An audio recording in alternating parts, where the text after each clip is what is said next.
Olá, queridos. Algumas coisas na nossa vida não dão certo, não terminam como a gente gostaria que terminasse. Às vezes aparecem decepções, frustrações.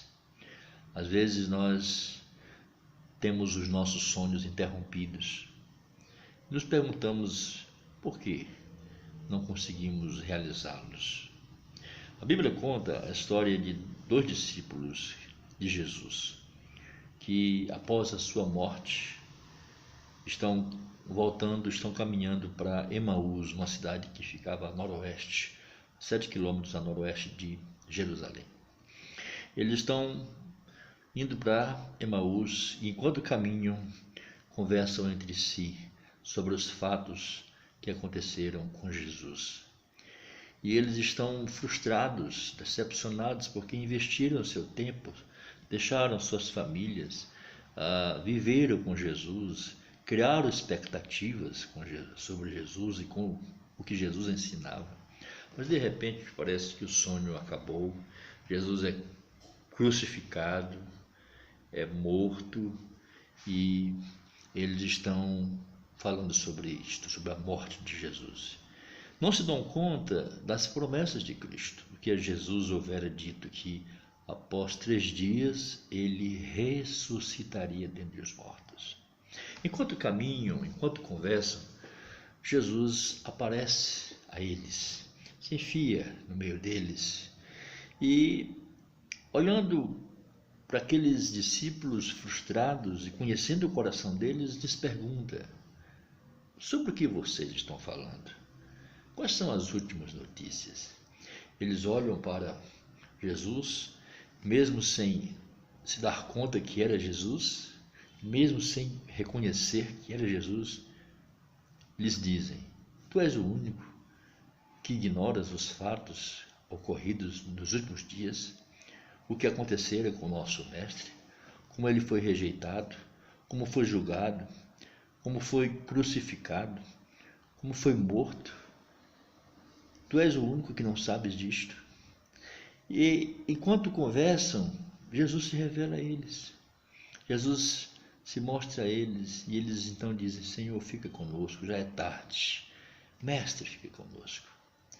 O que eu queria hoje chamar a sua atenção é que, às vezes, as frustrações, as decepções tomam tanto o nosso coração, nossa alma, que nos impedem de vislumbrarmos as promessas de Cristo. Muitas vezes nós estamos apegados, atrelados ao passado, a coisas que não deram certo, a coisas que deram errado, a coisas que não aconteceram conforme os nossos sonhos.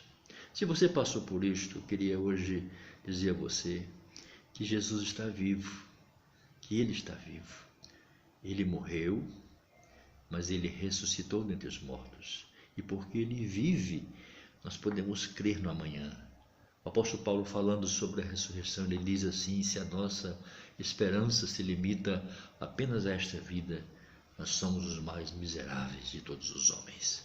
Cristo ressuscitou, Ele está vivo, Ele governa sobre todas as coisas, Ele tem a última palavra. Talvez você tenha passado por uma frustração, talvez você tenha frequentado uma igreja, e mesmo lá na igreja, seguindo a Cristo, sendo um crente piedoso, um crente realmente responsável, comprometido com a palavra do Senhor, você tenha passado por algum tipo de frustração, de decepção, tenha esfriado seu coração por causa disto, e você esteja olhando para o passado. Você não consegue, talvez, possivelmente, caminhar para frente, não consegue sonhar de novo, não consegue investir de novo, não consegue recomeçar de novo. Minha palavra hoje para você é que você recomece, é que você olhe para Cristo Jesus. Ele está vivo. Os discípulos estavam tão presos ao passado e às últimas notícias negativas, as notícias que não deram certo, que eles não conseguiram enxergar Jesus no meio deles. Jesus está aí. Ele é o Senhor da vida. Ele é o dono da sua vida. Ele tem um propósito, um plano para você. Ele te ama como ninguém mais te ama. Ele sabe o quanto você é especial.